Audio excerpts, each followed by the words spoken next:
Epperson writes, how soon could we get another Punisher movie? The last 3 sucked. I take issue with that. I actually liked Punisher Warzone. I thought Punisher Warzone was pretty cool. And what's the girl's name who directed it? Alexi Alexander. I thought she did a really fun, hyper violent, like crazy violent. I thought that Punisher movie, while not perfect, I thought it kind of embodied everything a Punisher movie should be. I got a real kick out of it. Now I know a lot of people, other people didn't like it, and that's totally cool. As far as I know, and you guys can correct me if I'm wrong, Punisher is now back under the Marvel umbrella. Yep. The lease license on it lapsed, so they're back. But I have heard no plans. And we've kind of talked about this before. Understanding this cinematic universe, and right now Marvel is all about everything is inside their cinematic universe. Punisher's a tough one to fit into that because he is such a hard R-rated guy. So I don't know of any plans. Have you heard anything different? Yeah, I think he's coming because if you, the Russo brothers teased it on their, I think it's the commentary for Winter Soldier, like when that van saves Cap. They kind of tease it, and there was Castle in it. That's what I thought that was just a joke. Maybe so, Maybe it's a foreshadowing. I also really enjoyed the short film that was going around on YouTube, by the way, Laundry Day, which was amazing. Same guys who produced that Power Rangers short, but and it was the guy who did play Punisher in a previous thing. Yeah, Thomas Jane. Yeah. But I think he will fit in because I think what allows them to fit him in now is if they fit him in through maybe the Netflix model. Maybe they could do a series there to where they could fit in. And I'd love to see him back. He's one of my favorite characters of all time. And I would like to see you talk about somebody who's had a lot of interaction with Spider-Man. Yeah, Punisher. So there you go. Well, I think the smart thing that Marvel's done is not what DC's done, which is just lay out all of their movies for the next sort of 7 years. When things do have like ebb and flows and Punisher keeps getting mentioned, they're like, well, let's look at our schedule that's ours, that no one knows, and let's kind of fit it in and announce it when we do know. So is there a chance that it could happen? Yes. I love the idea about it being a Netflix series, and I feel that a lot of these shows that are straight to Netflix are really doing well, and I think that the character Punisher would be more suited to a long-winded story where they have seasons instead of being over in 2 hours. And you could make it like a Boardwalk Empire type show too. Like you could really make it a graphic, but with smart, crime driven. Because I think that's been the Punisher's problem in the movies is that it's been so confined. Yes. You can elaborate more of what happened to him, why he is the way he is, and then if it works, like I would like to see. Because it's more cinematic on Netflix than it is on like network television, obviously. Like if you put Agents of S.H.I.E.L.D. on Netflix, you probably have a very different and possibly better show. And I know a lot of people still are saying it's better, but I'm just saying as far as network, what you can do. Gotham's a great example as well. This one could really go head to head with Gotham, being that sort of noir feel in a way, but crime But could do driven. more, and they'd be able to do more. Not as much handcuffs. Thank you. All right, what's next? Justin Peterson writes, would you like to see The Last Airbender get a second chance? Oddly enough, yeah, I would like to see it get a second chance. Not with the Sham Hammer. It would have to be a complete reboot. I totally bought in to Sham Hammer's Airbender when the trailers were out. I was like, this is his return to greatness. This is going to be awesome. This is going to be great. And oh, that was bad, wasn't it? So bad. So monumental. Legendarily awful. I mean, legendarily awful. But the core mythology, you could do something really cool with it. Here's the thing. It ain't going to happen for a while, though, because I think any studio that would be interested in it would want the stink of it, the last one, to really wear off. It's been like 5 years, right? Yeah. But I think it's possible. I really do. Do you want to see it? Well, this is a little confession that not many people may know. In Australia, I hosted Nickelodeon for 3.5 years, and The Last Airbender was the series on Nickelodeon. Right. And I became obsessed with this series. Like, it was my favorite. It was better than SpongeBob. I said it. So when I watched the movie, I couldn't even finish it. And that says something because I was so ready for it and I couldn't even make it to the end because it was butchered. We're actually moved on to the next series, The Legend of Korra. And I think a fusion between the two where Aang and Korra could get together. But you're right. The one thing that they nailed with this series is the lore, the legend, what it stands for, to be able to manipulate all the elements. And there is so much there that to kind of put it to bed, it would be such a shame. Well, and it's funny because Dave Filoni, who's involved in both Rebels and Clone Wars, was a big part of Last Airbender for a long time.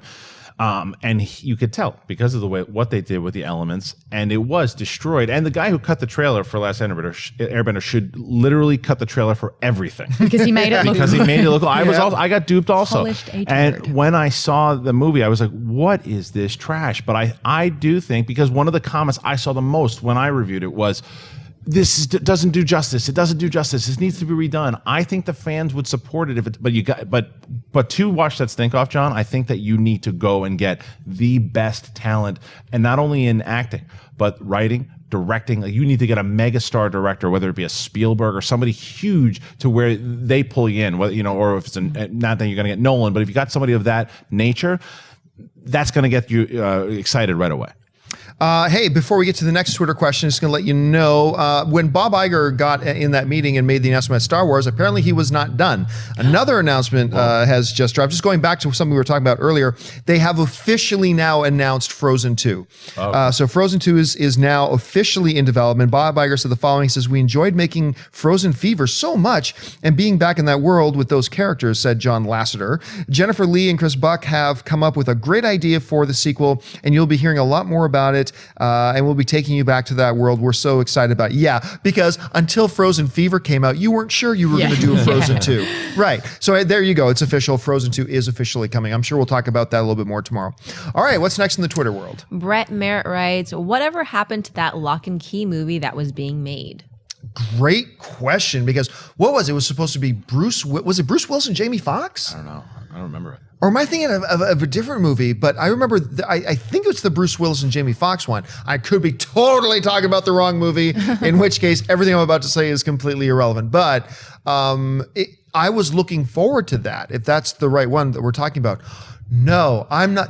That's not Lock and Key. I'm thinking about that video game movie with the two dudes. That's what Bruce Willis and Jamie Foxx are going to do. Lock and Key, I think, is that horror graphic novel one. It was a trilogy, apparently, at the time when it was announced in May of last year. It said it's supposed to be written by Kurtzman and Orsi. That's right. Yeah. Yes. And it's the one with the house. And, the horror graphic novel. So that's it was right. a comic book series. See, I told you I was probably wrong about that one.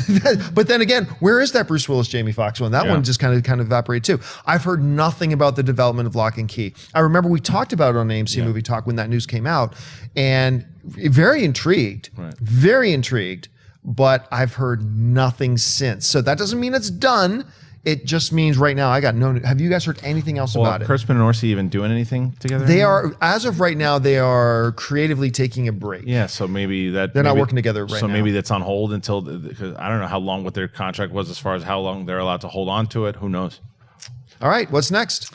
Yones DHM writes, "We're probably going to see a teaser of Suicide Squad and some B versus S footage on Comic-Con 15. Is this why Marvel is skipping it this year?" Yeah, because Marvel's afraid of a trail. No. Isn't Marvel just going to do their own D23 and just take away from Comic-Con and actually start their own con, so much so that those two are going to rival each other and almost cancel each other out? Yeah, no. Marvel is not skipping Comic-Con because they're afraid that DC's bringing a Suicide Squad trailer. No, I'm as excited as anybody about Suicide Squad, and well, you all know how excited I am about Batman versus Superman.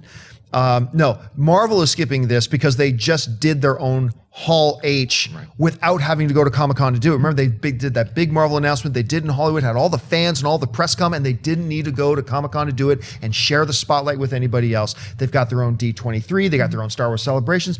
Marvel has been cultivating themselves to really not need Comic-Con. And I think as a fan, that kind of sucks, but I totally get where they're coming from.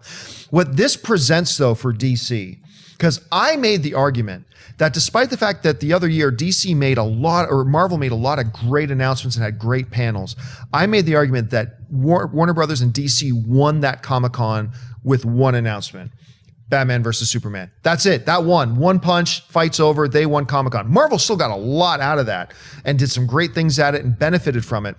But this positions, with Marvel's absence, Warner Brothers to really take advantage of Comic-Con. I think Warner Brothers and DC need to put their foot to the floor on this. I think now they need to just go berserk, go full out, make Comic-Con DC Con. I mean, really take it over that much. Now that Marvel's not even going to be there, take advantage of this. I think that would be the smart thing to do. Well, the good thing with Marvel is that they're not spending the same time frame competing with each other directly and having that who did it better, Marvel or DC. And they are just going, you know what, DC, you can have that because we've got our own thing. So they're kind of raising up and gaining strength separately, which I think is great because the comparisons are getting worn thin. And I think Marvel was almost like, we're actually too good for having that little debate and being pinned against each other. So they're both flourishing. And you're right, I completely agree. If WB and DC do not absolutely own Comic-Con, that is probably the dumbest thing that they will ever do if they don't take advantage of that. Whatever plans they have for Comic-Con right now, they should Double it. triple it. Double it, triple it. Yeah. They both didn't do it last year. It was one of the most disappointing Hall H's in Comic-Con history Star last year. Wars. Well, that makes sense. I understood why they waited for Star Wars, and I think because you're going to get celebrations when you nail the big trailer. D23 is absolutely when you get a majority of the Marvel stuff because Civil War and all those things, as time goes closer to it, there's going to be more to show. But you also remember, D23 is every 2 years. So what would be interesting is if D23, they did a big event, and then the next year they do another one of those Marvel events, and then they keep switching it off. And as far as Star Wars, you're going to get that spin-off trailer, maybe close to D23. I think Star Wars is going to be the majority of the presence for Disney at Comic-Con. But I agree, DC needs to do some big stuff because if they don't, where are they going to show their stuff? Mind you, last year they released the image of Wonder Woman in her outfit, and that just fired up an entire day. So it owned just by one image. So I thought that was clever. But this is an opportunity, a great opportunity. Hey everyone, if you like this video, click that thumbs up button and make sure to subscribe to our AMC Movie News YouTube channel. It's free and helps you stay up to date with all the latest movie news, as well as our daily AMC movie talk show. Also, make sure that you follow us on Facebook and Twitter to stay up to date with all of our special promotions, contests, and prize giveaways.